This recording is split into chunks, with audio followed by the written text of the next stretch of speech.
Hello there, and welcome to our video discussion of Twin Peaks: The Return. I'm William, and with me is Sean. And we'll be discussing the final two episodes of Twin Peaks: The Return. Episode 17, The Past Dictates the Future, and Episode 18, What is Your Name? So, the final two episodes of Twin Peaks: The Return, and I would assume the last two new pieces of content from Twin Peaks we'll get in terms of film or TV. Yeah. I think the core Twin Peaks, like the books are supplements. Yeah. But I think anything that is going to hinge on any sort of like thematic message that they're giving off for any sort of series or movies, like this is it. I feel like the books really probably are kind of more just nuts and bolts mythology. Yeah. And this is like the thematic end to the series possibly ever. Yeah, I would assume that the book, the final dossier that comes out in October, which I pre-ordered so I can read that. I assume since those are, the Mark Frost books, those seem to be a little more straightforward. So that would probably tie up some loose ends the show left, maybe. Did you read the description for that? Because I think it might be, let's see here. I meant to look this up right before we started. I think it is set between season 2 and 3. So there may be a little bit set after this, but I would be surprised if there was any sort of definitive... Well, the main things, so full spoilers for all these, as all these videos have been. So the biggest plot thread that was left open without any resolution at all in these final two episodes was Audrey. And I would assume that could theoretically cover something to do with her, since, that time, any time period would encompass something going on with Audrey. So it could... or if she is not relevant to the dossier... Yeah. You know what I mean? Like, why would they, Because she was briefly mentioned in the Secret History. Yeah. And essentially just stating that she was alive, or that she lived through the bank explosion, which you're aware of. You've seen this show because she's alive in it. Or they mentioned that she was in a coma. So, episode 17, so we'll do these kind of chronologically. So, episode 17 starts more straightforward. And we see Gordon talking to Tammy and Albert and says that he withheld information from them. And they talk about an evil spirit or an evil entity called Judy. Or Jowday. Yeah, Jowday or Judy. And it was information that was shared with Cooper and Gordon Cole by Major Briggs. And Cooper had a plan to kill two birds with one stone. So, kind of referencing some of the things that we heard being told to Cooper by the firemen. And that's kind of just some narrative bit. So and Cooper and not Cooper. What's David Lynch's character's name? I'm like Gordon Cole. Like I've got so much mush in my brain from that final episode, especially because it kind of wiped me out. But Gordon Cole too, he brings on the fact that, I've known something for 25 years. I haven't told you, Albert. But then it's almost like they just know things from the computer. It's almost like a magical device at that point. Like Tammy starts rattling off facts. Yeah. And Gordon Cole also says, a paid informant, Ray. So, it begs the question, at what point was he, what does Gordon Cole know past that? I rewatched episode 2, like I was talking to you earlier, and in that from the beginning, the plan is in motion for Ray to kill, to double cross Evil Cooper. Yes, and then so he gets locked up or whatever, or planted in jail. We don't know how that worked out, but so is Gordon Cole aware of this? And Gordon Cole is in on the plan with Jeffries to kill Mr. C. It seems like at that point he would know there's another Cooper. Yeah. If he was talking to Jeffries, or at least the evil version of Cooper. Well, I think that the only thing that makes you think that Gordon wasn't fully aware of that portion of the plan was that when they saw Evil Cooper in the jail, or Mr. C, he did not, he had to be like, oh, something's wrong. It wasn't like he already knew what was going on. Yeah. And that whole wrap up of exposition and everything, and really how this episode plays out, it almost just feels like a traditional narrative of any other sort of show or movie, Yeah. where they just start to know things, and even by the end of it, Yeah. you know, the superhero with the glove helps, you know, punch them, and then like and obviously the episode 18 that follows is a very different pace. It's almost like there was a conscious divide, and this like elevated things to almost a unrealistic level as far as even almost Twin Peaks goes, when it's like they just know everything, and then the orbs flying around. Like we talked about, there probably wouldn't be like a big traditional battle, and that was like fairly traditional in my eyes. Well, I think that was for a reason. Like it wasn't just for closure for us. I think it wasn't in part, but there is also something else going on there.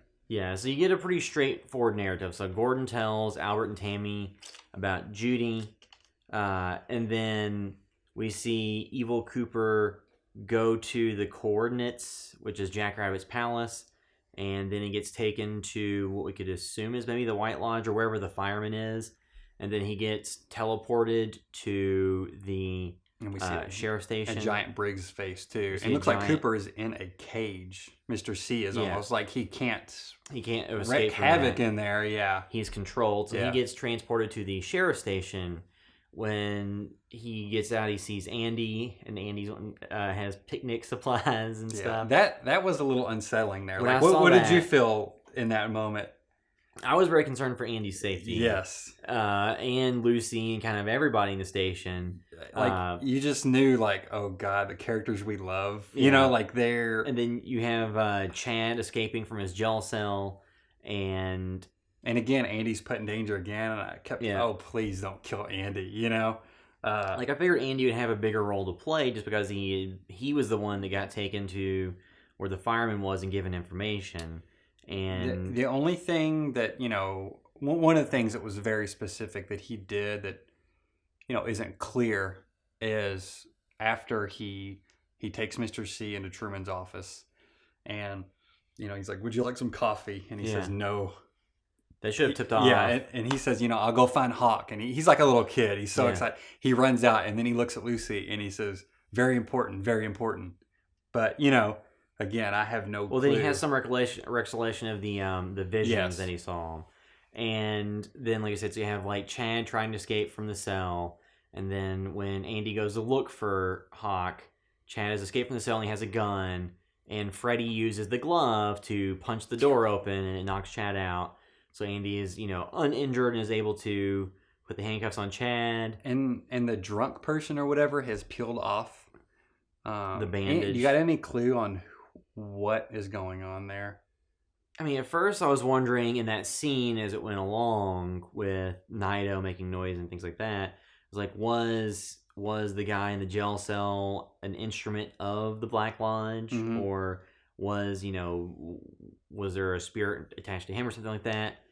But I mean, we kind of thought he was like a sick person, like some other people in town. We thought it was going in that direction. They were being affected by the lodge. But it almost seems like he was somewhat of a weird guardian in some ways, because he kept deflecting Chad from escaping until that moment when he fell asleep. Yeah, I mean, too, like, it's kind of, that's one of those plot threads where was that there? I mean, I'm sure on Lynch's end there was a very specific purpose for that. But in terms of just watching the narrative, was it more of just kind of like a weird, quirky character in that scene, or was, a greater purpose to it? Because, similar to Dougie, before Dougie came back to Cooper, as Cooper, he just kind of parroted back whatever was said to him. And then this character, the drunk, was just parroting back whatever was said around him. So, it's kind of this thing of people just, characters just mirroring back what they hear. Mm-hmm. And Dougie was able to, improve the life and, make everyone like him way more than when he was more cognizant. I mean, the Audrey stuff, seems to be maybe almost a weird, it's almost a weird thing, like totally different reality or shared reality. But, again, is he the Billy? Because Billy's mouth was bleeding when he left. Yeah. Did he get shot through the cheek for some reason? We don't know. Something else that I was reading a lot about both of these was everything has like a double, there's almost like two realities. Everybody has a double or doppelganger, but also too, it almost seems like that this whole world is, not only is there just a defined dream, or maybe a single dreamer, is that maybe it's a collectiveness of dreams that is Well, built, certain worlds, and maybe this is a shared collectiveness where Audrey is in some place, but part of her dreams, part of her reality bleeds over into Twin Peaks, and it's all yeah, kind of almost cyclical, like some of this seems, where yeah. there's no cutoff, there's no defined one world. Because there's a lot of discussion about who is a dreamer and being in a dream. So once Cooper goes to Truman's office, the real Cooper, who's heading towards Twin Peaks or just in the city limits, is in a limo with the Mitchums. He sees the sign. Yeah, and then he calls the sheriff's station, talks to Lucy, and then she at that moment understands how cell phones work. Or yeah, and I don't know if it's that suddenly things are becoming right in Twin Peaks. I don't know if things are on that track, or did she for some reason when Cooper went into the lodge, did she like get stunted emotional yeah growth? yeah, and maybe since he is snapped out of it, she is kind of snapped out of it. Like, again, that's another thing where maybe watching some other episodes, there will be some hints based on something totally different that we haven't connected yet, because I think this is gonna definitely benefit our rewatches. I was rewatching episode 2. Freddy's in that with his glove in episode 2. No. Yeah, like I couldn't believe it when James walks into the bar. Yeah. He's standing right next to him with his green glove. Yeah. But my wife said, I think we were all so focused on James. Yeah. You're not looking at somebody's hand in a green glove. And like there's so many things that even in episode 2 that I'm like, oh, I cannot wait to rewatch this again. Well, too, I know that, not to get too far off track, that some of the scenes, like the interviews with Kyle MacLachlan, some of the stuff from episode 18 was shot relatively early on. Mm-hmm. And a number of the actors didn't quite know where their scenes slotted into the show. Because we were at Days of the Dead, the convention this weekend. You talked to Derek Mears, right? Who is, in a few episodes ago, who's the gang leader of the arm wrestle Cooper. And he said he didn't know the rest of the story. Obviously, we know that Kyle was the only one to get scripts for the entire series. But the way he read it, he almost acted like either the script he was given, he didn't get character descriptions. Yeah. And maybe it was just a dialogue thing, so he could work on performances. Or maybe Lynch told him on set on the day, because he was mentioning, like, I didn't have any idea about the larger story. And he said, but basically Kyle walks in with a mullet. He's like, I'm like, Cooper has a mullet. So it doesn't sound like he was fully aware even when he accepted the role and was kind of in on that. But real quick about that, like, he basically said it was 2 days of shooting. Lynch was phenomenal to work with. He directed out of love and not fear, which definitely sounds like, how somebody would describe Lynch. And he said Kyle was so awesome and just kind of just like wonderful to work with. So it sounded like it was an awesome experience for him. But I didn't talk to him super long, but I mean, that's kind of off the track of this. But I figured people would want to know what he thought about working with Lynch and on this. Yeah, and like I said, it's a lot of this stuff was shot out of sequence. So it'd be interesting to see, how much stuff was found in the editing room, like in terms of where things went.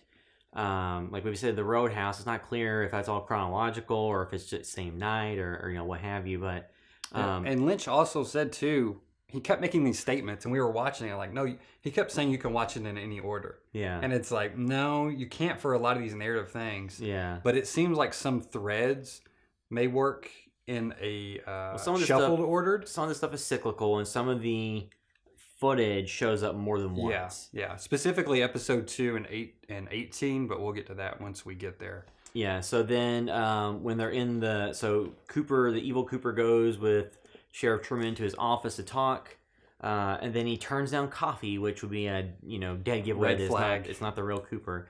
But Frank Truman wouldn't know that because he didn't interact with him. I thought Andy might pick up on that, but maybe that's what set him off. I don't know. I think his visions and everything. He had some sort of internal alarm. Like, I would think that Hawk, given enough time, would have realized it. Yeah. But when he's in there, so like I said, the real Cooper calls Lucy. She transfers it to the sheriff. And then he talks to him and then tells him that... and that scene was a lot of tension, too. Because you're like, is he going to shoot Truman? Yeah. And after he shoots Truman, is he going to shoot everybody else? And then out of all the unlikely things to happen, it's Lucy who comes in and shoots Evil Cooper because, like it was said, she figured out how cell phones worked. So she shot Evil Coop, and then the real Cooper tells them not to touch the body, and he'll be there momentarily. And he gets there, and he comes in with the Mitchums. Well, he runs in, and the Mitchums comes in eventually, and he has so he comes in, he sees the dead body, and he sees Lucy and Andy, and then Andy has brought everybody up from the jail except for the bleeding guy because they he obviously doesn't want to pick up after him bleeding everywhere. And he doesn't really ever acknowledged him much either. Yeah, that's another weird thing. Obviously, Chad sees him, and everybody else does. So it's not like he's he's seemingly not some spirit, but it's weird that he is never really of a concern, and he's in jail bleeding. Yeah, that's another weird thing about it. And he's like, I got to get all you upstairs. So he takes everybody upstairs. And then James and Freddie are helping guide Naito along, and then when they're in the room, then you see the woodsmen come and they start doing the blood magic on Evil Cooper, but they remove the spirit of Bob, and that's when Freddie realizes it's his destiny to use the glove, and ensues in a fight with the orb that contains the spirit of Bob. And Cooper knows. He's like, "Are you Freddie?" Yeah, so he knows the plan apparently. And then Freddy's able to use the glove to destroy Bob, seemingly. And that's another moment when I thought, oh God, is Freddy going to die? Yeah. Because, he was getting messed up a little bit. And it is very rudimentary effects on that scene. But it worked. It worked as far as me feeling fearful for Freddy. Yeah. And I think that's all you needed to do. Because again, this was a very straightforward episode, as much as it could be with all the backstory of some of the characters. Yeah. So then you have Freddy destroy Bob, or the orb that contains the spirit of Bob, and send it away. And then Cooper puts the owl ring on the doppelganger Cooper, who then goes to the Black Lodge. And Gordon Cole, Tammy, and Albert get there. And then the Mitchums are there, and everybody's in the station, and Bobby's there. And he asks for the ring for 315. Yeah. And whenever he starts talking to, he talks to Bobby, and he tells Bobby, your father knew what was going on here. Yeah. He said many years ago, your father gathered. I typed this out wrong, but gathered information together with director Gordon Cole, and he goes, who is here right on time. And it was almost like a game show thing. Again, this is a very surreal. It's like Twin Peaks, but even that moment too that really wasn't Cooper, even in season 2 and stuff. He's more mellow. He's not too much of a caricature in season 2, really. At least some of the episodes I was watching recently. So again, this episode feels very surreal and just almost heightened, on a weird level. The Audrey's dance thing felt like fan service big time, and this episode up until this kind of point feels kind of fan service-ish, and gives you, it's like, oh, so they're kind of doing a straightforward resolution, or straightforward as the show can be. Yeah.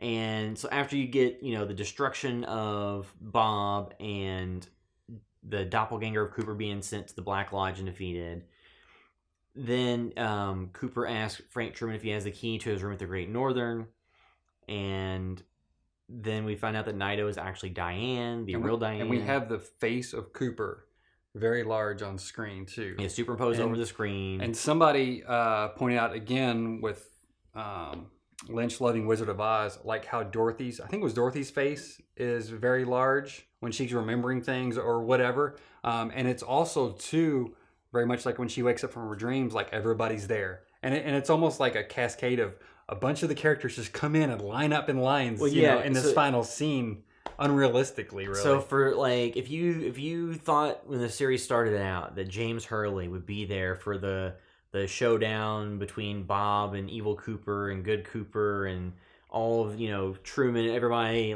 good on you for guessing that, but he was a very passive participant. He was just there. He's a watcher. But in the same room you had James, you had Bobby, you had Hawk and Andy, Frank Truman, Lucy, Gordon Cole, Albert, Tammy. Yeah, it's like the Mitchum brothers, Candy and the girls.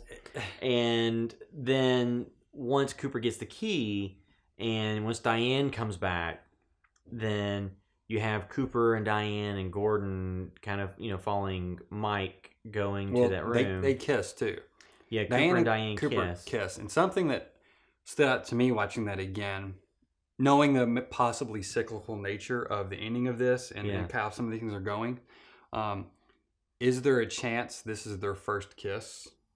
Yeah. You know what I mean? Like, because she says that we kissed one other time. And maybe that's just to know that in the 80s or, before he left Philadelphia, they had a relationship. Or is this pointing to this and then, like, in her mind, isn't a linear timeline really? Well, there's still other stuff that, like, you look back at the show, like, if you're looking at, is it a linear telling of events?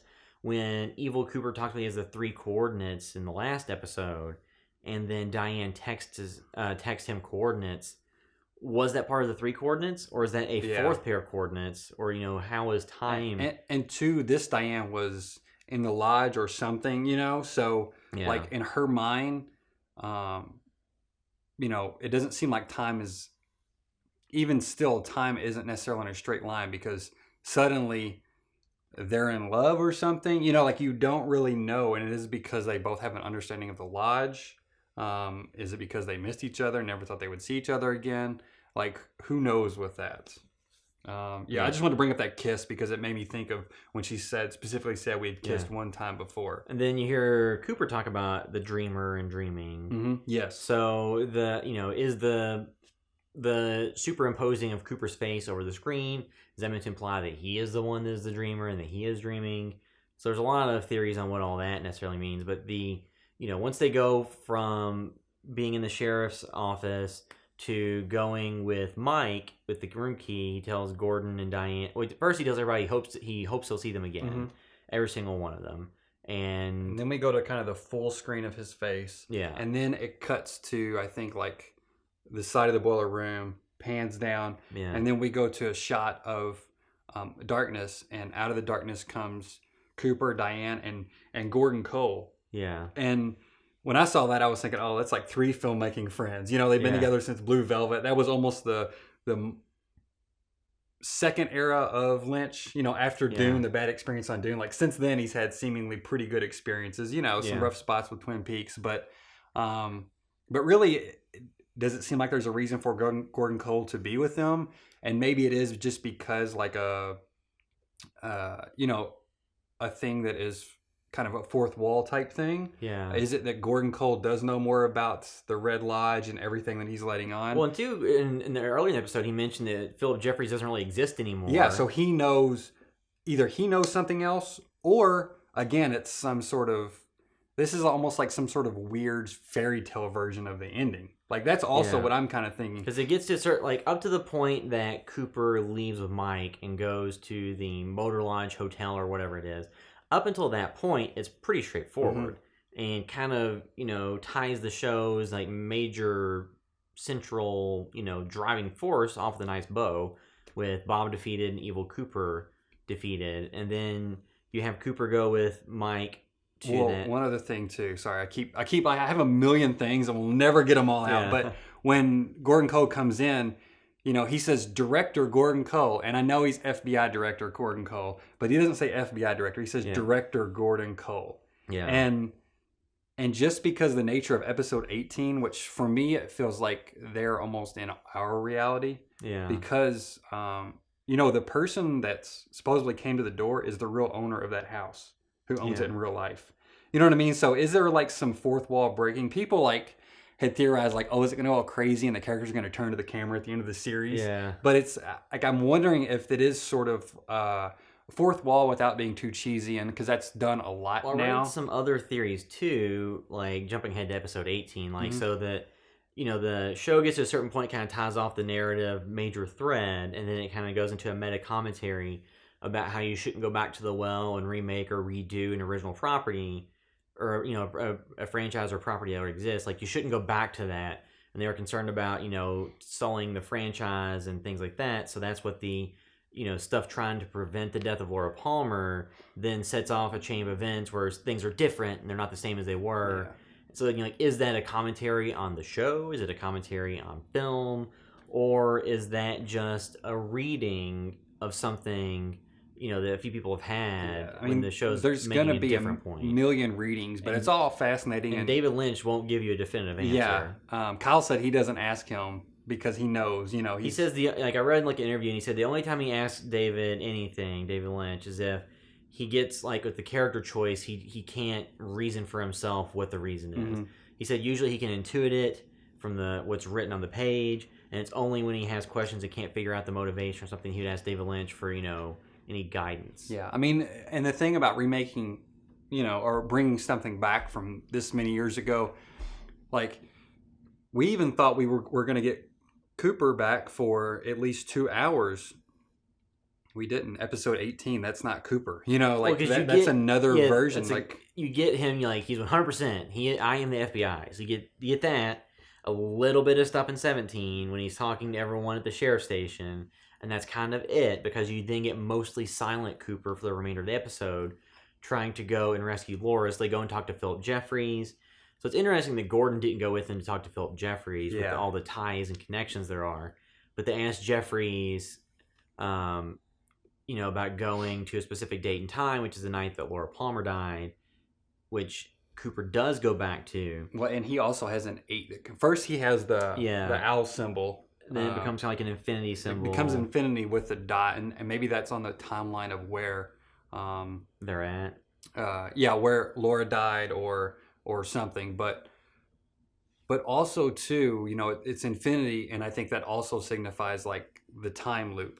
That is either he's stuck in a time loop, time will repeat itself, or it's almost like a Mobius strip. You know what that is? Yeah. It's something basically that folds over and there's no beginning and no end to it. It's almost like a 3-dimensional 8. So that definitely signifies watching that the end of the series again. That is almost like once you make this jump, this is you're going to be kind of stuck there, much like Philip Jeffries was lost in time, and Chet Desmond seemingly being lost. Because Philip Jeffries had claimed that he was on to Judy, according to Gordon, and so then Cooper goes to try to save Laura Palmer, and there's a lot of footage from Firewalk with Me that shows up, where Cooper's kind of watching James and Laura, and then tries to guide her away. And while he is taking her away, you see footage from the original show and the movie and all that stuff where you have Pete going outside to fish, and there's no body of Laura. What did you think about all that? And then you see Josie. Yeah. What did you think about all that? Once Cooper was, we got the Firewalk with Me poem. Yeah. Again too by Mike, which is always haunting. And then, so what did you think when you first saw Cooper back in Firewalk with Me? And then Laura looks, and that's what she sees off screen. I don't think that was intentional. Yeah, I wonder how much of the stuff from this Twin Peaks: The Return was the intent in Firewalk with Me when they wrote it. The stuff with Philip Jeffries and Judy and all that. Was the intention that this would all tie into this greater narrative? Was that what the intention was, or is it more of he wrote Lynch wrote that for a specific time and place and mood? And then he revisited what existed and then bent it to what his current mood and idea and purpose for it I think was. You hit the nail on the head with mood, really. Because, that's kind of what he's worried about a lot. And it seems like he'll have some logical pieces to things. But Mark Frost, again, is about the nuts and bolts sometimes. Yeah, and ties it together. And he really does seem to be more concerned with mood. But, yeah, I thought that stuff was awesome. Again, you kind of go back home again. You get to see more of the original series. People theorized, is this series going to end with the first scene from Twin Peaks when Cooper drives into, and it kind of, doesn't necessarily end with that, but it kind of leaves the question hanging, Well, dude, like I said, that interpretation of, is it commenting about changing the original series or trying to come back to it? Is there a commentary on that? Because you see, but I think what happened, it's all up for interpretation, but some of the more widely held ones is that when Cooper tries to save Laura, that since Bob's been destroyed, it's Judy, or that, that takes her away from him when you hear her scream. And then, so then this is where there's even more theories that spread out. So she gets taken away. So we see him back in the Red Room, and Mike says, is it future, is it past, which harkens back to stuff from prior episodes. and Cooper goes to see Diane, and then they go off on their adventure. But was the idea that Judy took Laura Palmer when Cooper had changed her fate? Judy took her and placed her in an alternate dimension or parallel universe, or I've heard a theory that Judy basically created a pocket universe almost. yeah, And she used that to, again, I've heard 1,000 theories. I'm not going to discuss them all, but kind of one that kind of stuck with me was that she created a pocket universe to hide her. yeah, And basically at the end, she isn't really successful because Laura still remembers and shatters that reality because the electric turns off, and that's kind of what things travel through electricity to the lodges and everything. Well, and too, forgot to mention that you see Sarah Palmer destroying a picture Yes. of Laura and kind of sobbing. And that's the moment, that's cut into the moment where Cooper is leading her through the woods, where she knows that Something have is changed. happening. Yeah, and that's Sarah Palmer in like 2015 timeline or the timeline of the return. Yeah. The larger timeline. So she knows something happened. So, and when she's stabbing that picture, it's almost like the glass is coming up in reverse as well and forward. So it's almost like time is being manipulated there as well. Yeah, and then, like I said, so you get episode 18 after the failure to save Laura. What did you think of 17 first, though, after you got finished watching it? How did you feel about that one? So the stuff that prior to Cooper trying to save Laura Palmer, I was like, oh, so they're actually giving you like a straightforward narrative, and I really enjoyed all that and how they tied that off. And then, you get to see the good guy be victorious, and you get to see, the Chekhov's rubber glove with Freddy using his glove. So there, all that was very satisfying and was, a very straightforward telling of the story that I didn't think you would see. So I was very excited about all that. And when you saw I guess it was actually in episode 18 where Mike creates the new tulpa of Cooper. But when you see all that stuff, I was super excited. And then when we went into him going to Philip Jeffries and going back to try to save Laura Palmer, then I was like, oh, okay, so I don't know exactly what the goal here is. I know Laura was the one and she was the key to a lot of things. And Cooper trying to save her and then changing the events that would have occurred during the series because her body wasn't on that beach or on the lakefront. I love that they used that shot too of Jack Nance walking out. Yeah. Because afterwards, I'd watched that Sunday night, both those, and I was like, of course, couldn't think about anything else. So I was like, I'll watch episode 1. Yeah. Because I'd seen so much of that footage and that shot of Jack Nance walking out, that long walk. Yeah. They don't use that in the original series. They cut. That shot begins kind of when he's almost up to the camera and walks and turns. Yeah. So basically they use like a different part of that footage there, which is like awesome that they were able to reuse that like that. But yeah.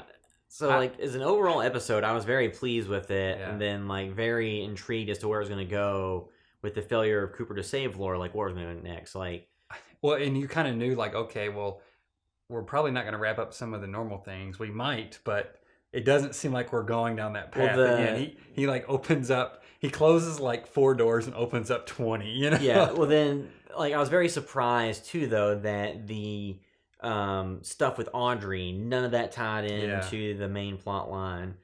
We never got clarity on the New York glass box stuff. None of that tied into the story or had any clarification. So that's all just speculation as to what all that meant. I liked the episode after I watched it, and obviously I didn't really pause much to I was watching them back to back essentially.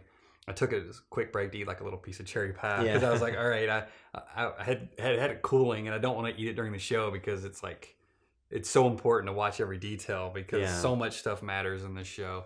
But I enjoyed it, but I was like, okay, again, part of me was satisfied, and I had a lot of tense moments as far as worrying about Andy's safety and everybody else's. Those were really well done, and the tension was great. But also on another level, I was like, okay, well, I guess we're just kind of being straightforward with this a little bit. I didn't expect it to get too straightforward, and I really liked the Firewalk with Me stuff and the old footage. But I was like, okay, I didn't want it just to kind of go back to that too much. because I did want to I wanted things to be left open on a certain level, but I also did want closure on a lot of things. Yeah. Like we didn't know about Red, like all of that stuff. There's just tons of things. But in this moment, I wasn't really thinking about Red. I was thinking about Audrey a little bit. Yeah. And really only because that was such a weird Well, you would have thought that she would have situation. tied somewhat into the Cooper storyline, or that he would have went after her. Because so, like, once the narrative thread was closed of like Bob being defeated and Evil Cooper being defeated, then it's like, okay, what's the next narrative thread? Is Cooper going to go after Audrey? Then the answer to that question was no. I mean, really though, but Audrey is not significant to Well, and after what the world say, or you know what I mean? Like that's and, not his goal. And to the original series, after he kind of rebuffed her advances because she was too young, and they saved her from One-Eyed Jacks and all that. She kind of ceased to be a major part of the driving narrative. Mm-hmm. It was more on the fringes and on the side. So her not being tied into the story here does make sense, because that's kind of what the show did. Yeah, she was never tied into the lodges or anything like that, really. Yeah. She was a player in the town and kind of the mystery going on there. Annie was tied into the lodges of Cooper at the end, but so then, so episode 17 I thought was very satisfying. Episode 18 is one of those things I'm assuming is very polarizing, because I think most people, though, that watched all the prior 17 episodes, when you're watching this show, you knew you're going to not get something standard for the end. You just kind of knew it. And they almost pulled the rug out from you because with the way 17 was going, you thought, all right, well, we're chucking right along here. This is the last season of Twin Peaks ever, probably. They're just like... Is episode 18 all just, people being happy and Wally Brando meeting Cooper? We're going to get some pie at Norma's. Cooper, you want me Wally Cooper? But yeah, there was... It would have been weird, though, to have Cooper just hanging out eating pie, and everybody talked about that. Like, it's going to be weird. Yeah. Is he in the lodge? Can he come out and just eat pie? And that would seem weird, and really kind of where things go with 18. My initial viewing of 18 too, I was like, huh. And I was like, okay, I really... It made me feel really bad in the pit of my stomach, and like, it gave me the feeling I'm sure he wanted you to feel. And it's like, okay, is there satisfaction there? No, not really satisfaction. It keeps the mystery going, which is super fun. Yeah. But you don't feel, and I almost felt like this is an even darker ending than the end of season 2 for me. Well, on initial viewing. Well, I think too, like a lot of the narrative themes you take away. One, it's all interpretation. Is it seems that the world was out of balance when the first episode of The Return started, with no Cooper in the world, and you had evil Cooper, the doppelganger, still out in the world doing things. Evil, or like the dark side or the bad side kind of had the things were in their favor. And then when you had Cooper return, it kind of balanced things back out and made things normal. But then once the bad was defeated, there's the even bigger bad, so bigger than Bob and evil Cooper, is Judy. And it's bigger than the whole story of The Return. So I think that, and part of it is just the fact that there's a Cooper out there and a Gordon Cole out there going after it and, fighting the good fight is kind of what some of the point is. That as long as, Cooper's going to be in this endless battle to try to... And he's going to always come up short, but keep trying. And once I thought more about it and kind of sat on it for a while, because again, I watched it Sunday night. Today's what, Wednesday?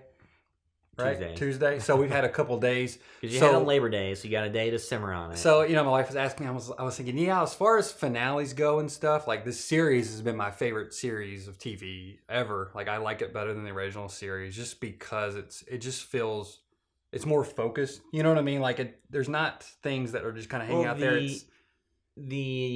Comparing the original series to the Return, I think like a big difference is The Return doesn't have the constraints on it that a network broadcast channel would in the early 90s, in terms of you need to have standard narratives. Because the original Twin Peaks was mostly, procedural cop drama with soap opera elements sprinkled in, and then supernatural elements kind of on the fringe, and kind of quirky stuff that showed up here and there, as opposed to this.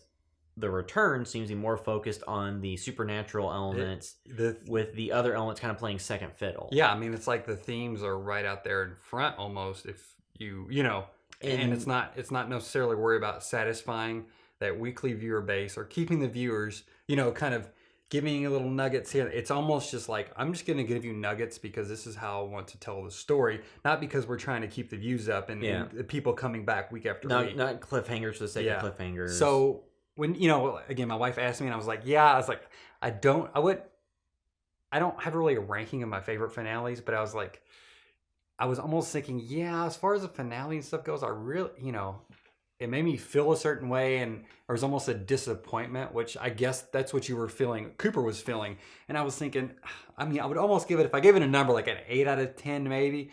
But honestly, like even one day later, I was thinking, okay, that's my favorite finale ever. And like now I'm like, absolutely love it. And the more I think about it, and really the feeling was like, okay, we have these story threads, and I'm not too hung up on that too much. But it was almost like, as much as work Cooper was putting into everything and the rug was pulled out from under him, I read something similar to this and it kind of let me know that train of thought. That's kind of what we did as audience members. Yeah. We got that feeling Cooper got at the end because we were waiting on Audrey resolution, Red, all these things. And then suddenly it was like, what year is this? Like, and you didn't know if the town of Twin Peaks or that universe ceased to exist. It almost felt like that at first. And that's why I was like, I don't like if Twin Peaks got erased. You know what I mean? Like, that's why I felt bad. And now I don't really think it got erased, but it did make me feel better when I was reading about okay, there's always forces of good, and it's not necessarily a bad ending. There's hope in that he was still fighting in the end, you know, and that made me feel a little bit better. Coming close, but not quite completing the goal. And so you when you episode 18, so you get to see you have these kind of more obscure metaphorical story points with all the Cooper and Diane, or I guess Richard and Linda. So you have those elements that are more obscure and more up to interpretation.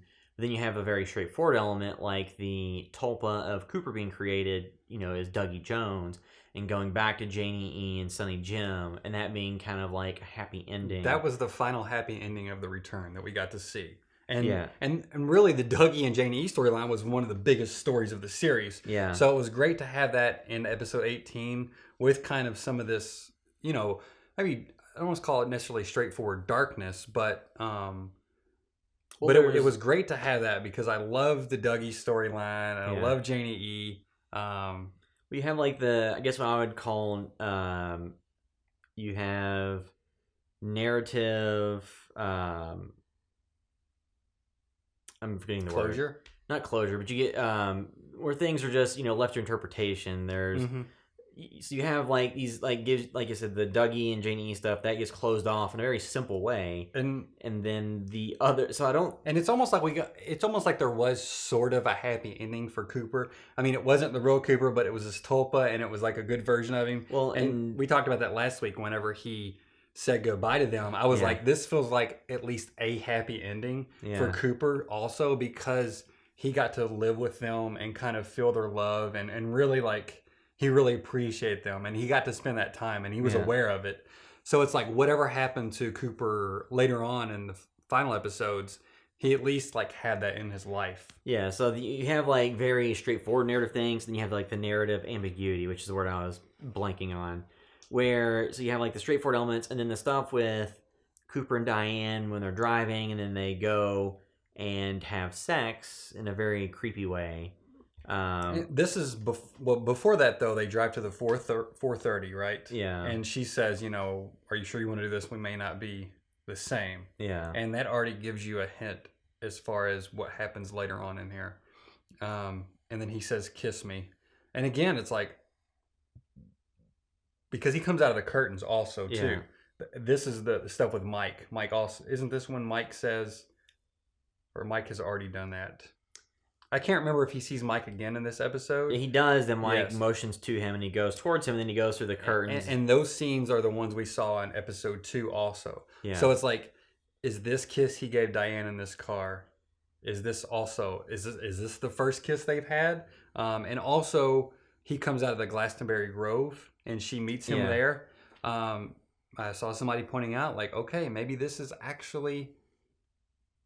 almost the beginning of the return, where he comes out of Glastonbury Grove. Yeah. Because he was just supposed to exit, and he said, "You can go now," and he walked out. I don't really know because I haven't put things in order, but just because these scenes are laid out in the episodes back to back with, like, say, the Dougie scene with this one, maybe it doesn't mean this is the order it happened in, and maybe there's a reason for that because time becomes cyclical. Maybe by the end of this, that there is no defined linear timeline. There's no like one time. It is, it's not on a line anymore. Yeah. It's in a circle. A flat circle. Yeah, it's a flat circle. So you've got to think about it differently now. If that's the meaning, and it seems like that might be kind of the direction of this. Yeah. So you have the things like that. So you have Cooper and Diane. Like you said, they have sex, and then she's gone the next morning. And she had seen her doppelganger before that. You have to think about the concept of, from what it sounds like her doppelganger or Tulpa talking about, it sounds like Mr. C came to her and raped her, and then did something that sent her into the lodges as Nido, or locked her away or something of that nature, and then created the double, or the Tulpa of her.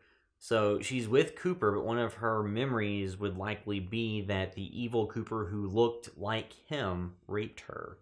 So I think that kind of plays into the sex scene between them. You're saying like maybe this is the rape scene that she described before? No, I think it just echoes the fact that there's like parts where she has like her hands on his face and stuff. Yeah, it's like she's covering his face, and he is very like emotionless, like Mr. C does, and she even pulls it. Yeah, and that's kind of what Bob's mouth looks like whenever he transforms into Bob. So it's is that her trying to be intimate with this person she has feelings for, but not not link it to the bad memory she has of the and it doesn't seem like she's able to get off either. Yeah, she seems to be trying very hard and upset, and she's kind of hiding his face.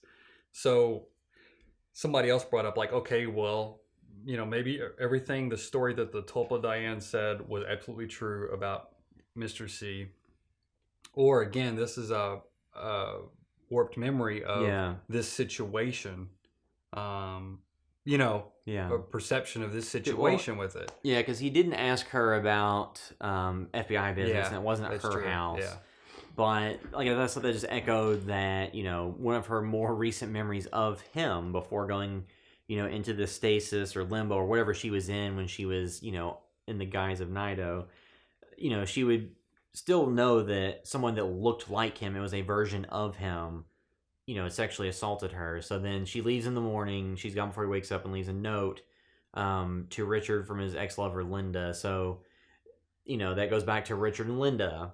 The greater significance of that, you don't know, but that just ties back into things we heard in an earlier episode. Yeah, the giant said, remember Richard and Linda, 4:30, Richard and Linda. So he's already done the 4:30, and, he's reading, he's like, Richard? And then, what does she say to him specifically, too? She says something like, when you read this, dear Richard, when you read this, I'll be gone. Please don't try to find me. I don't recognize you anymore. Whatever it is we had is over, Linda. So the theory that I was talking about earlier about this pocket universe, again, it's weird to bring up theories because it's almost better to talk about themes because we don't know where it's going. But one interesting one I heard was this pocket universe that Diane kind of was thrown off. When she woke up, she saw either it was Richard before, it is Richard now. She is thrown off, and it's almost like she is no longer Diane. She is Linda, and this pocket universe has kind of sucked her in, and she has become Linda. Yeah. And it kind of tricked her or whatever. She let herself fall for it. And maybe the same thing with Sarah Palmer. Laura Palmer, she's turned into Carrie Page. Yeah. Because when she goes to the door, he's like, Laura Palmer, and she almost seems to shake it off. And then, she says, your dad's name's Leland, and she's like, and or whatever, and he says your mom's name's Sarah, and she's like, Sarah. It's almost like there's a spell on her, and it's being broken. But Cooper, again, this driving force, he's not the jovial, thumbs up Cooper, but he's still is like fighting the good fight throughout all of this. Well, then he's not thrown off. When he's at that diner and the waitress is being harassed, he still steps in, but he does it in a way that I don't think the normal people would from the original, where he pulls his gun out and shoots a guy in the foot, I don't think that's what original Cooper would do. Yeah. It's more of he's more stoic and more like Mr. C to some extent, but like a good version. In my mind, it's almost like he's became a blend version of that. Yeah. And as that goes on, those scenes go on, I almost felt like it was almost like a real world version of him, where Dale Cooper, Special Agent Dale Cooper, doesn't exist in our world. There's not somebody really like that. I mean, there are people that have that sort of outlook on life, but to go through what Special Agent Dale Cooper has gone through, basically hell and back, on some degree. Like, Richard is you seem like you would think he is the person that would result in that. Well, he's almost like the man with no name. Is there any significance whatsoever to the son of Audrey and Mr. C being named Richard as well? Is there any parallel there? I'm sure there is. I don't really know what to make of that, but I didn't think about that just because I thought it was a red herring, just like Mike and Bobby from the original series when there was another one. But there could be a parallel because somebody else brought up in the Secret History of Twin Peaks the ritualistic sex for some essentially Antichrist. It's not a Christian version or savior.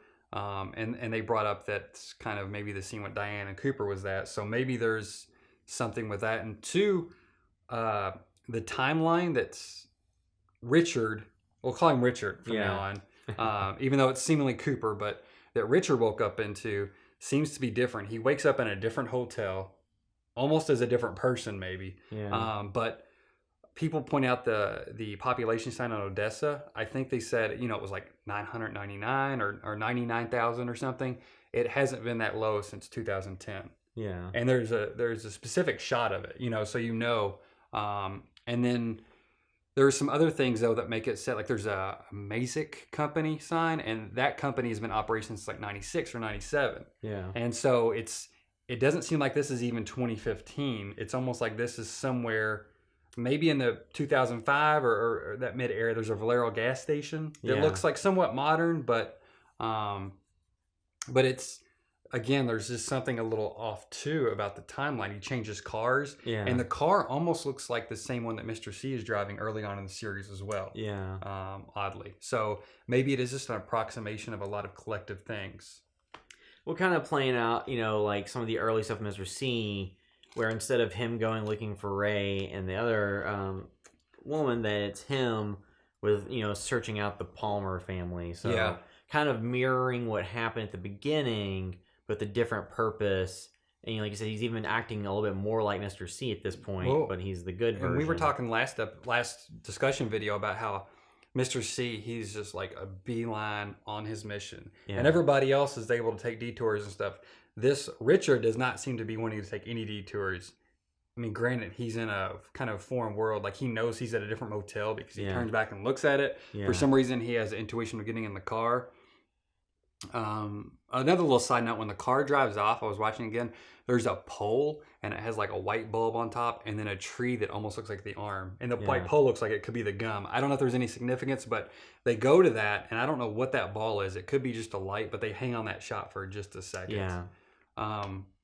So he's driving down the street and he sees Judy's diner or whatever.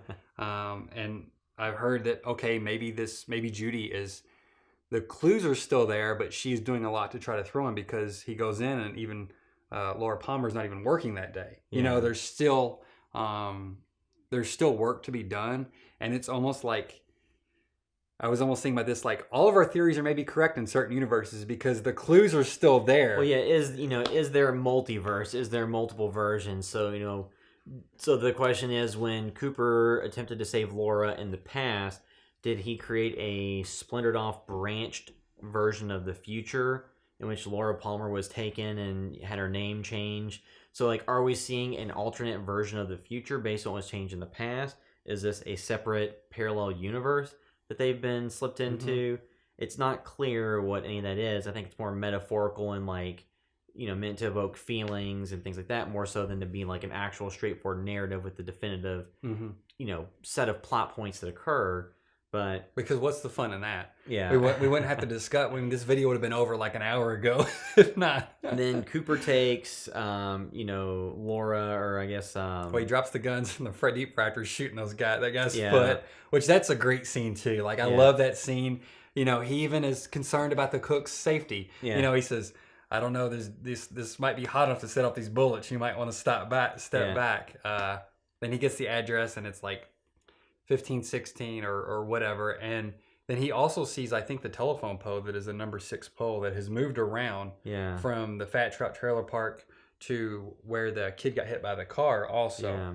So who knows what that means. And then he goes and gets Laura, or not Laura, but was it Carrie? Carrie Page. Yeah. Well, he goes and gets Carrie. He had a long conversation at the door, and she's, she seems to not know who Laura is, but she's almost like thrown, and doesn't just immediately send him away. Yeah, and she's almost thrown, and she's kind of blinking and kind of, it seemed like she's having to fight it almost. And when she opens the door too, she says, they said FBI. She says, "Did you find him?" Yeah. And she opens the door, and then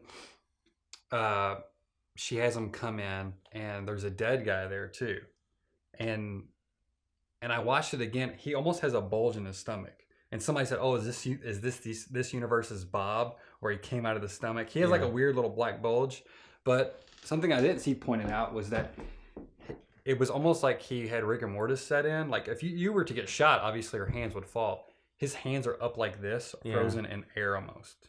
We've seen people glitch out and freeze and everything. Yeah. And then another thing we see is the white horse on the mantle. Yeah. Which the white horse, you saw it in episode 2, but you also saw it. Sarah Palmer sees a vision of that in the house whenever, Laura dies, or when she's thinking about her, and then when Maddie dies too. So that's also a signal. And again, is this a created dream or universe that is formed from some memories by Judy or something? Because we also, like in Dougie Jones's house, there's owls in there. You know what I mean? Like it's there's a weird connection thing. There's also the lamp that looks like the mushroom cloud in Dougie's house. So anyway, that white horse is very significant to Laura Palmer, and there's that figurine there, and she has her great little like southern accent. Like I love her character already too. Yeah. So then they go to road trip to the Palmer house, and when they go into Twin Peaks, you don't see. They think somebody's following them too. Yeah, she asks if somebody's following them, and it's just a passerby. And she talks about. She said, "I try to keep a clean house." It's almost like she, she's not happy with the life turned out. Obviously, there's a dead guy in her place, and there's like a gun on the ground. But she also is like kind of falling asleep, and she says something along the lines of like, let me look this up super quick. She says something about being, I was too young to know any better.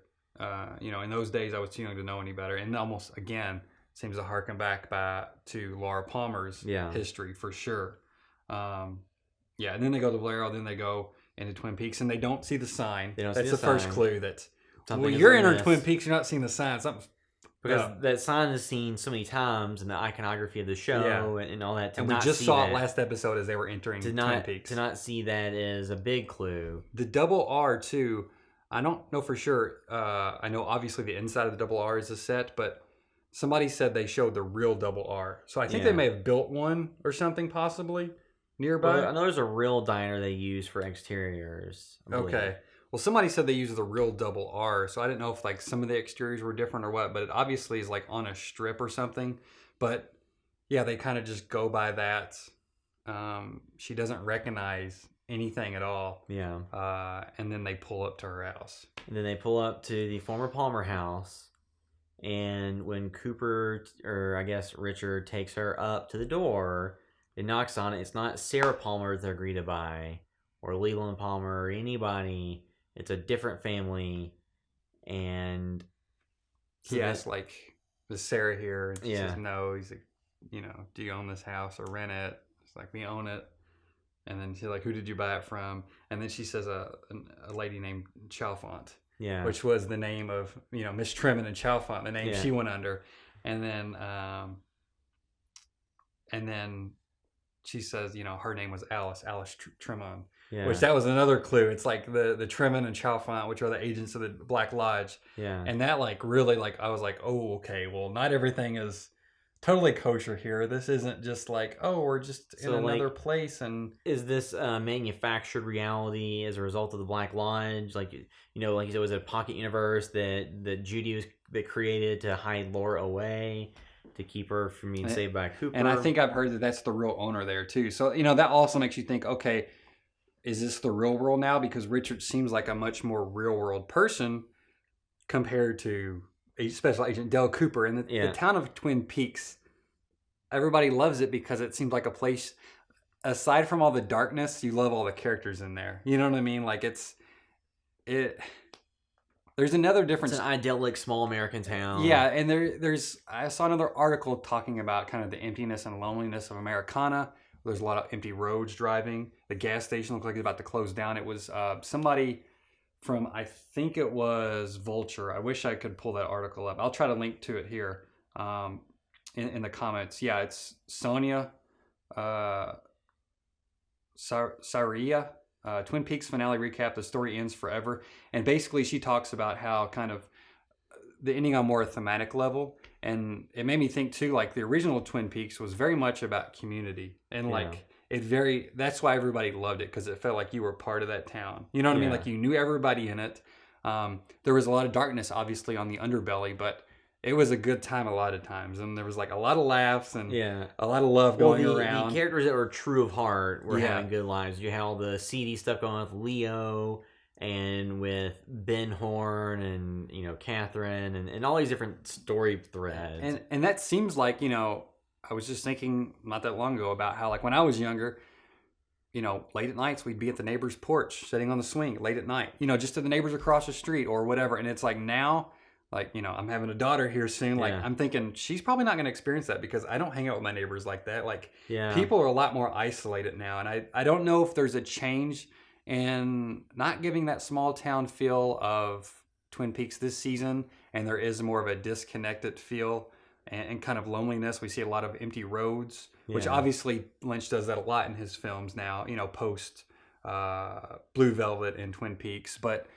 is there a divide that now, like, that place is gone, and that's almost like this place they're in now is not Twin Peaks. Twin Peaks no longer exists in America. Or the version of Twin Peaks that we watched has been, you know, changed. You can't bring forever. that back. Yeah, you know, it's been changed completely. And but then, like, when, you know, you see Richard and Carrie or Cooper and Laura at the Palmer house, you know, Cooper asks, what year is this? But then you hear what sounds like wind, maybe, and you hear like the whisper. It sounds like a whisper of Sarah Palmer saying Laura, and then it seems, you know, Laura screams, but it seems as if she may be starting to remember what her life was and what happened to her, and that's, you know, Cooper failing again to save her, and that's, you know, where the series kind of ends. Yeah. So the idea is, you know, is this just a cyclical thing where he's going to have to keep trying to, like, she's the key, so he's going to have to keep trying and trying and trying and failing to save her, and that's how you defeat Judy, because he was going after Judy, and, you know, talking about two birds with one stone. So the two birds, was that Bob and Judy he was trying to destroy in one fell swoop? Or save Laura and destroy Judy. But and two, it almost seems like Judy is not able to be destroyed because there's always going to be evil in the world. Well, it's like an elemental force. It's like you said earlier, as long as there's somebody good fighting against it, you know, and that makes it more of a upbeat ending than you kind of think about as soon as you view it. Yeah, because it does seem like, you know, the most awful ending where there's no Twin Peaks. Well, it's not just Cooper not existing. It's Twin Peaks. It gives you very little narrative closure, and it leaves things open as to, you know, have they overwritten the show? And that was like another thing. Like, was the statement saying like we overwrote the show because we brought it back? That was the sinking feeling in my stomach too. Was like, or are they just trying to get rid of it? Or like, was it a splinter universe that was a result of the events of the show? And this was, you know, the next conflict that Cooper would have to try to complete. And, you know, as you saw, like with Philip Jeffries, he was on to Judy, but he got turned into what's kind of like a steampunk teapot. that communicates that or way. he's inside of it because he said it's slippery in here. Yeah, or he's inside of it, or his attempts. But the electricity, her screaming and blowing out the electricity, she had an effect. Did she shatter? Did she shatter this? Did she destroy the Black Lodge's influence on her home? She obviously had a realization. And when Cooper is walking forward too, before he says, "What year is this?" Somebody pointed out too, this is almost the first time he's kind of doubted himself. Like he's always, Cooper is always self-assured and really knows everything. And now it's like he doesn't know who he is almost. He doesn't know what year it is. Well, the other time that he was uncertain and flinched was in the Black Lodge, the end of season 2. And that's when he failed and wasn't able to save Annie. And then the doppelganger is one who's able to get out. So is it that he has to, over time, learn not to, flinch or have any doubt in himself to be able to fulfill his mission? Or will he just, keep failing? But I think that the implication is here. So, the show ended where it did, so we don't see, is the next step he goes back to the Red Room and tries again? Or again, is it cyclical? Is this going to start out now, at the beginning of the season, because of the things we saw? Yeah. Who knows? Is he going to flash to the Red Room and then suddenly be placed somewhere else? And then Mike is asking if it's future or past again. Exactly, yeah. And he kind of starting back over at that point, and then suddenly he's going into Dougie's world. I don't know if there is a straight line. Another thought I had right after this aired too was, for me, it almost seemed like, and again, this is thinking about a narrative and not necessarily a thematic positioning, because immediately you do want that narrative closure. That's the first thing you're looking for. I don't know if it's a human nature or what, but you want to know how it ends. Once you don't, but the positive thing about not getting narrative closure is that it forces you to be introspective about every little thing. And then that makes you, I think it really makes you explore the themes of it. Yeah. And I think that's why you're able to pull so much out of it. And there are so many theories, and everybody's kind of pulling their own themes. And a lot of the themes are not of darkness, it's of happiness, because they want to have hope. Yeah. And maybe it is darkness, but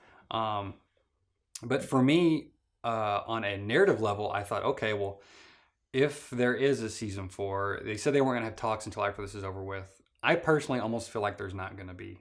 I feel like I don't think it'll happen. I don't think it will either. I think at the end of the day, for Showtime, it got them a lot of buzz. The show probably gets some Emmy nominations, or at least it'll get some buzz for Lynch and McLaughlin and some others. It may have driven enough subscriptions for them that it paid off in the short term, but it wasn't enough of a bona fide hit that they have to bring it back. Yeah. Now, it could do huge numbers in streaming once it exists. Because, some of these shows like Homeland and stuff are on Netflix, I believe. So maybe this makes it to Netflix. It'll be the Breaking Bad effect of where Netflix raises the profile of the show dramatically. Well, too, this is something more than, I haven't watched Homeland and not know, this is only in my mind because you mentioned that, but this show demands rewatches more than almost every other show. Yeah. You know what I mean? So that could also help with at least people keeping their subscriptions maybe another month or two, maybe. Yeah. So for me, I thought, okay, well, if we're not going back to Twin Peaks again, this very much allows them to kind of go wherever they'd like to. And now they don't have to worry about bringing back all these characters, all these storylines.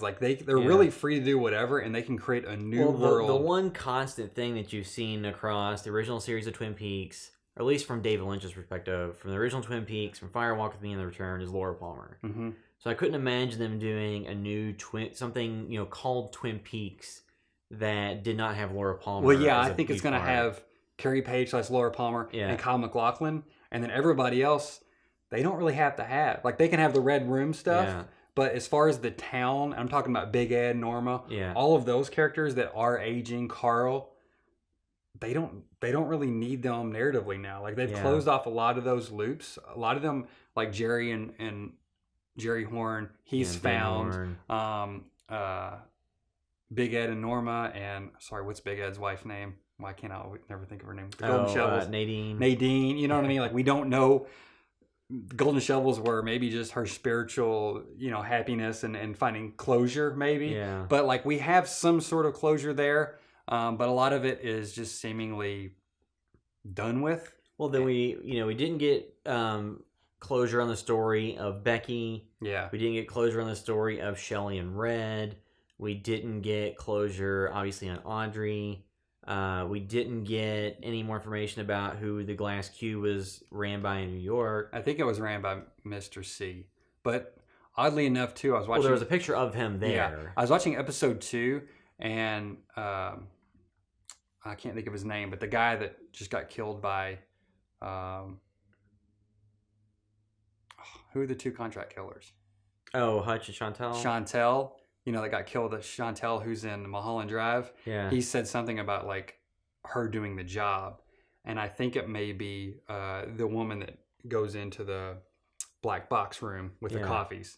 I think maybe that may have been the job that he's talking about too. Yeah. So it's weird if Mr. C was, and they said like, why do you let a guy like that, why do you do work for him or whatever? So it's almost weird. Like, was Mr. C sending her in there to draw Judy out so she would attack him? Yeah. Or what? Like, there's a lot to rewatch on this, but yeah, really, it's like obviously Lynch and Frost weren't really dying to get back to the actual town of Twin Peaks. I mean, Lynch always talks about how much he loves these characters in this world, but they didn't spend much time there. Yeah, if they really was wanting to spend a lot of time there, we would have seen a lot more of it.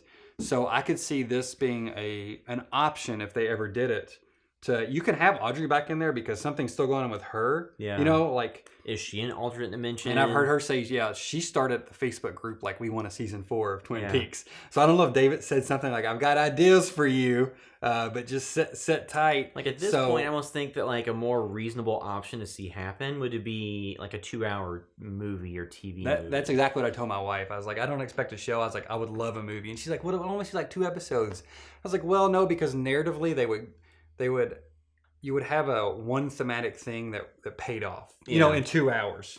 And it's obviously much cheaper, but would we have closure on that? Absolutely not. Yeah, I think But at this point, it's so good. You know what I mean? I want more of it. Even if I don't get closure, like the experience at has this been amazing. point, watching a David Lynch film or show, the post Twin Peaks era with Fire Walk with Me and Lost Highway, Mulholland Drive, After Wild at Inland Heart. Empire. After Wild at Heart, kind of. because Wild Heart was pretty straightforward. I think it Yeah. was around the same time as Twin Peaks, all that, because it has some Twin Peaks people in it.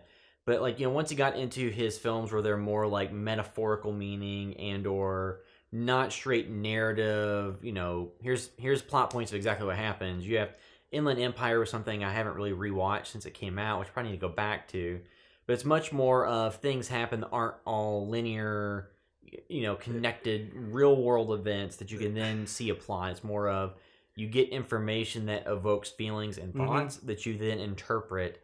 And maybe even Lynch doesn't have a defined interpretation of what it all means, because I was reading the interviews with Kyle MacLachlan where he didn't know, he didn't have any theories on what the ending meant. Yeah, and he's watching it as it's airing too. He said he didn't see any advance copies of it. Yeah, he read whatever the scripts were when they shot, and and he didn't know what order like the last scene was. He's like, I had a feeling it was towards the end, but like you said, we shot it like October. Yeah.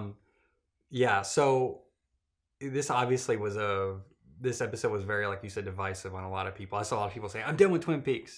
And that's okay because it's over with.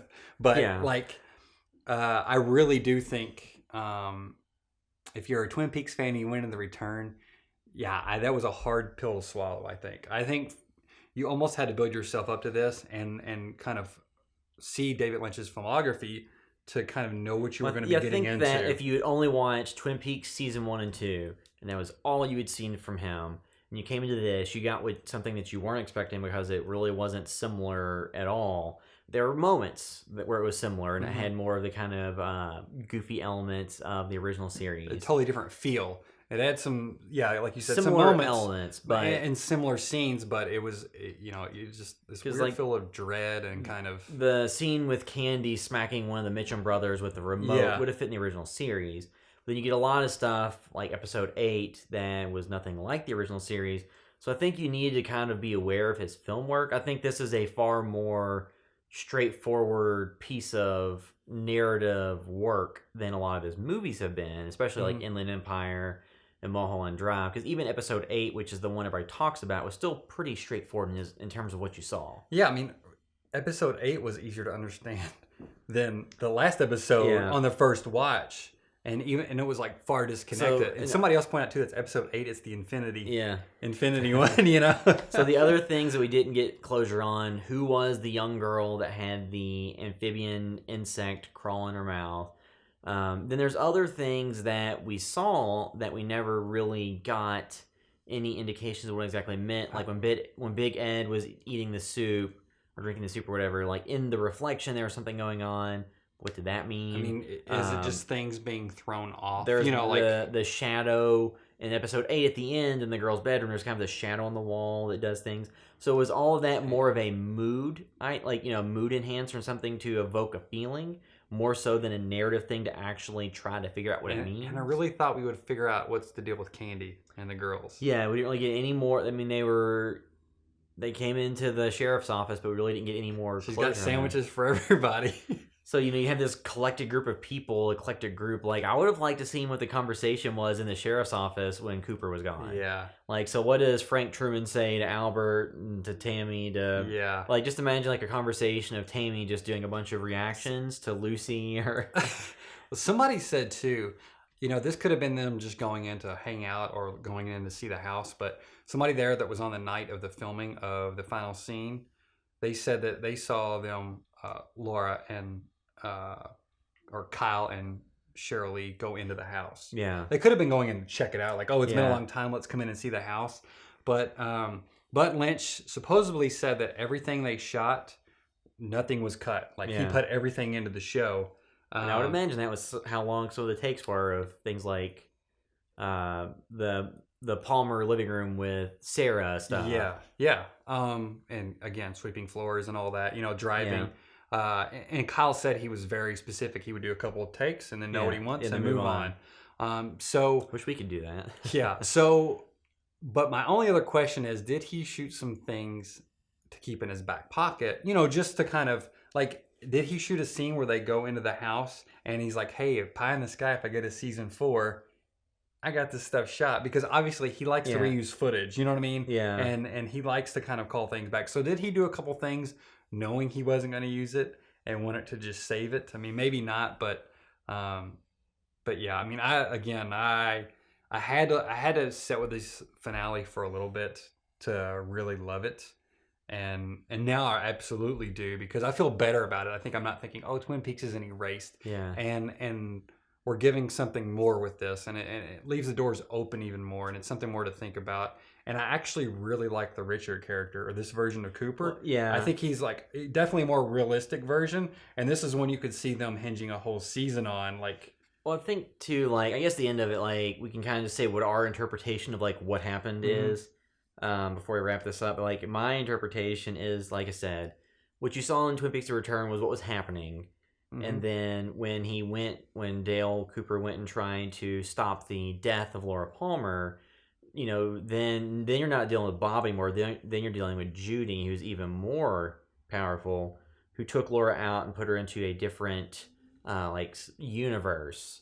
And then Cooper and Diane kind of crossed into the other universe, and then things kind of bled over some. And he's just going to have to keep trying and failing to save Laura, and that would be the way to take down Judy. That's what I would think. And I think that was my interpretation. There was something with Odysseus or whatever, because of the town they're in. Yeah. I guess the I don't know if it's Greek literature or whatever, and they said there was some thematic similarities between that too. Yeah. So I need to look into that also. But yeah, I mean, I've kind of talked about, I think maybe this is a pocket universe possibly, but it's hard to say, and your theories may change over weeks. It's only been we just watched this. We just watched it. So when the secret, or when the final dossier and the other book comes out, that may change some things if they shade some more information in there. For me, the one thing that I heard, that one, the emptiness and loneliness of America now, I think that's definitely a feeling you get from this season, and especially the last few episodes and the traveling on the roads. But something else that I really liked that somebody brought up was the fact that they didn't. The series has always been about Laura Palmer, and one thing that really drew me to the series, that hooked me in, was the show starts, and I loved Agent Dale Cooper and all that in the first episode, but Laura's funeral was one, them leaning into like Donna crying and everybody being really The emotional. heavily melodramatic Yeah, elements. and it wasn't just, oh, there's a dead body, let's start a mystery. Yeah, it was, they really leaned into the emotion on there, and even though it just seemed a little soap opera-ish, I really kind of liked that they took time with that in the original series. And then her funeral, I was like, wait, we're seeing her funeral scene now? Yeah. Like, I'm not used to this really. And they really it really affected that whole small town, Yeah. and that was a big part of that series for me. And I loved that they brought in Maddie, even though it was a cousin and it was her. And then Well, they talked about doing another cousin, I think. did they for season really? 3. It was like an idea that was kicked around. Well, yeah, because I love Shirley. I love that they keep bringing her back, and I loved Firewalk with Me, seeing her final days. Like, I really love that it has been about her, and I mean, the series is about sexual abuse. So, basically, the one reading on it was that at the end of this, no matter what universe it's in, whatever's done, you can't erase the trauma of Laura Palmer. She can't. Yeah. She can't truly be saved, and it doesn't give a fairy tale ending like episode 17 to her sexual abuse and everything, because if somebody's a survivor of that, there isn't just a happy ending. Yeah. It's something you have to live with. Or even if you erase the memory, it'll bubble back up. Yes, yeah. So, but there's also people out there trying to help. And there's always a force fighting against that as well. So, I mean, for me, thematically, like thinking about it that way, like it's super powerful. And right now, that's kind of where I'm sitting. But again, I agree with the pocket universe and all that stuff. There's also the theme of like the passage of time, because you've had a number of the actors who were even in the return who passed after it was done. Yeah. Like Miguel Ferrer and Margaret or Catherine Coulson. Yeah. Log Lady. So you've had characters who passed and actors who passed, so I think part of it's like the passage of time, because it's been 25 years. Yeah. So that's an element of it too. But then there's all these other themes, and it's all up to interpretation. So too, definitely in the comments, let us know what everybody else took away, because I'm sure you have far different ideas or different readings of it. And I'm sure we missed a bunch of stuff or glanced over things, but there's so much to unpack in those episodes. I had so many notes on this, and I almost wanted to write out something like, okay, let me get these bullet points so I hit it. But I didn't have time to. I was watching it like, let me just scroll through here real quick.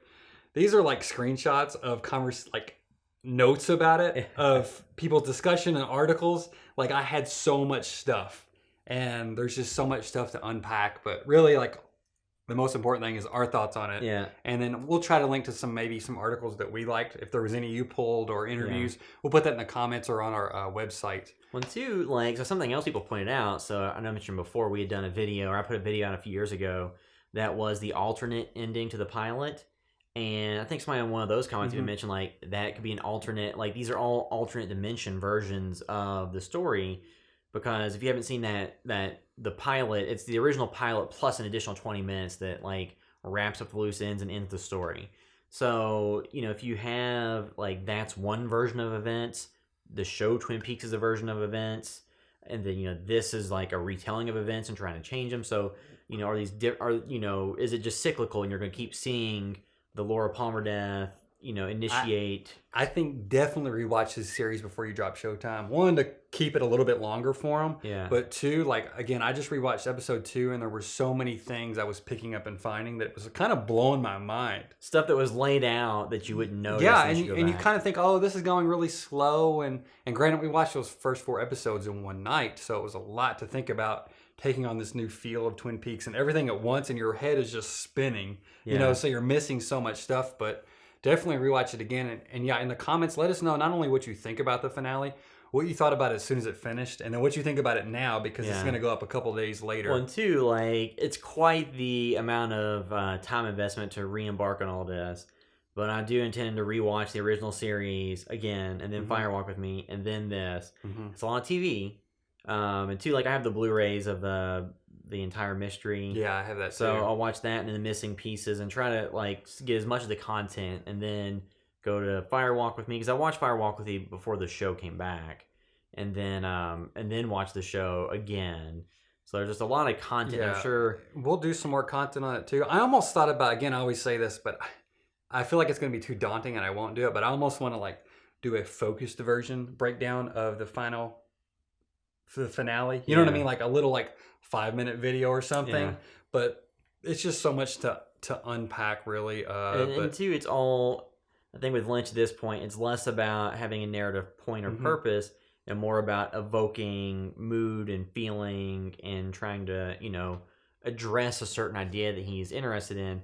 I mean, at the end of the day, he could not even have a narrative bullet point of what exactly happened in that episode, and just had more of an idea. Because I know that they, like Kyle MacLachlan said, like it seemed like there was like Lynch would have some stuff come to him on set that they would shoot, and that's kind of what it seemed like it was on Fire Walk with Me and stuff like that. I mean, really, yeah, he directs from kind of somewhat like emotion and spontaneity sometimes. And it comes across because those emotions feel true. And it's not just something he sets up and then he gets on set and he's not sure if it's going to work or not, but he has a plan, so he's going to stick with it. Yeah. Like the feeling at the end of that was a feeling of pit and despair that I haven't had watching a show. One, two, it's like a very hoity-toity kind of artsy-fartsy thing to say, but like the show was art. Like it was more of like a piece of art than a people watch some shows like, gimme. I want story point. I want this finished. I want to know what happened. Well, what is that Lynch quote? I had that saved somewhere too. He's like, when people look at art or a piece of painting, they don't question if it doesn't make complete sense to them. He's like, I think film should be like that too. You look at a piece of art and you get something from it that it's maybe sometimes hard to put into words. People can write very elegantly about it, but everybody has their own experiences looking at it and their own things they bring to it. Yeah. And that's exactly what this show is. You're pulling different things, and a lot of people are pulling things they want to pull out of it. I heard somebody bring up the fact that a lot of fan theories, even about Audrey, was because they wanted to make up a happy ending for her, before with the finale, but because they were making these excuses up because they didn't want things to be bad for her. Yeah. They were like saying, oh, well, this is happening because this couldn't end like this for her.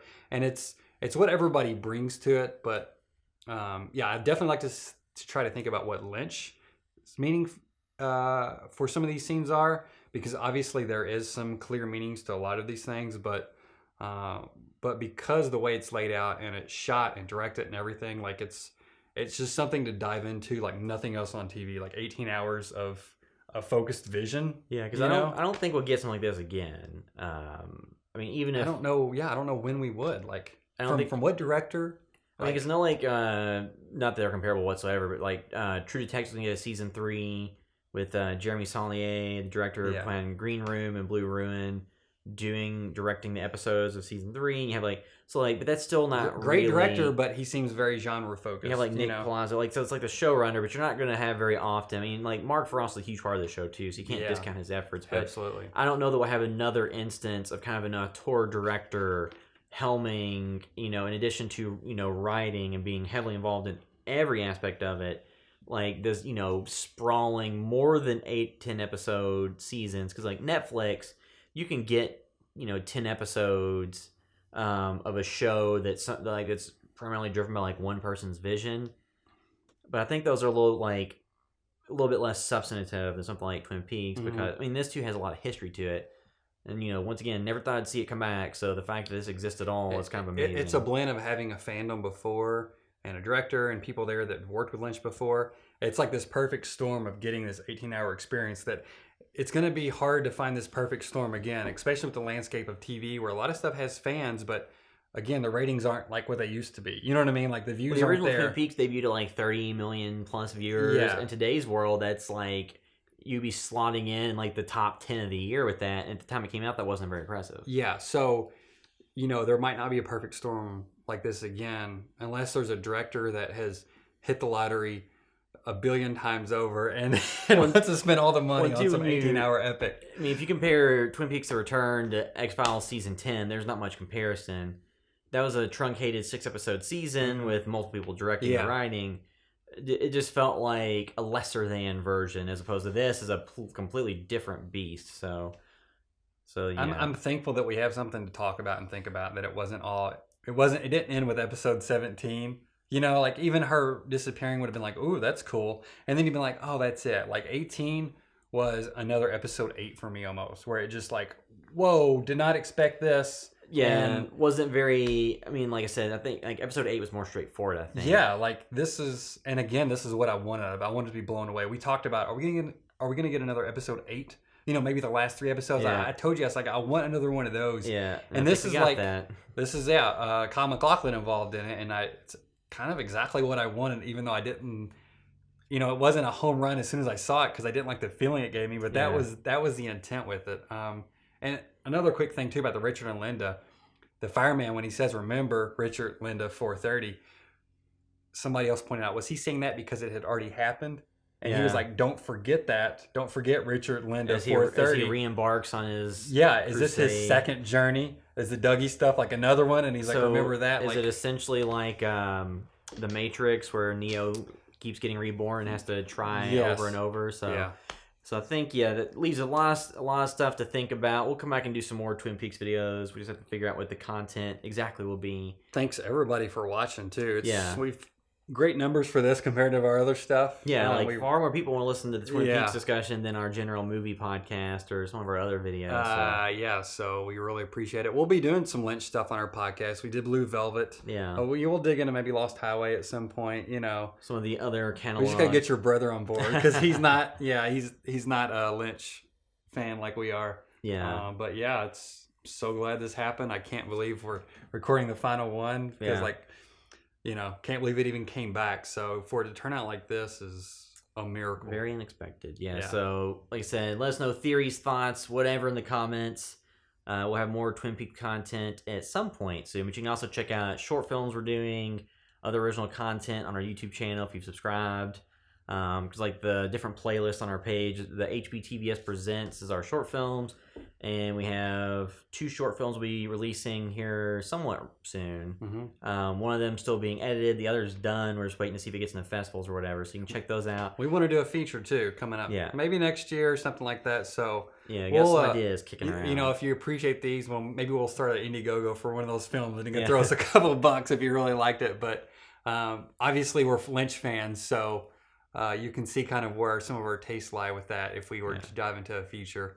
But it's been tons of fun, and we've loved reading the comments, and comment below and continue to do it. You know, if you're watching this video a year later, maybe we'll do one year later, and it's like, what are our thoughts on it now? Like, we'll watching it again, reading the book, and everything. Definitely come back after the book, and then we're maybe go back and rewatch some of the original series stuff with the new knowledge. And we have a Firewalk with Me video we did a year before this series premiered, I think, or something like that too. So check that out. But Yep. So I think that'll wrap up our discussion of Twin Peaks: The Return. Like I said, we'll have some videos at some undefined point in the future, so keep an eye out. But thanks for watching.